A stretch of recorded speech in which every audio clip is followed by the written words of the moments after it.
557 barangan itu termasuk pakaian, barangan keperluan harian dan makanan. Cukai berganda bermaksud peniaga mengenakan cukai jualan dan perkhidmatan SST yang sudah dimansuhkan dan cukai barang dan perkhidmatan GST ke atas barang jualan mereka. 557 jenis barangan list dah ada dengan penguasa Kementerian KK, di mana sebelumnya ada SST 10%, sekarang 6%. Kita nak semak sama ada dia turun harga tidak.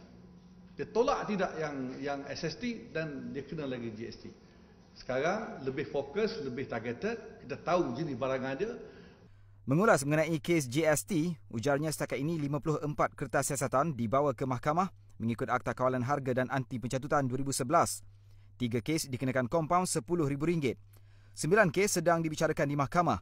5 lagi mengaku bersalah dan didenda RM230,000. 4 kes pula mengaku tidak bersalah. Bakinya di peringkat akhir siasatan sebelum difailkan ke mahkamah.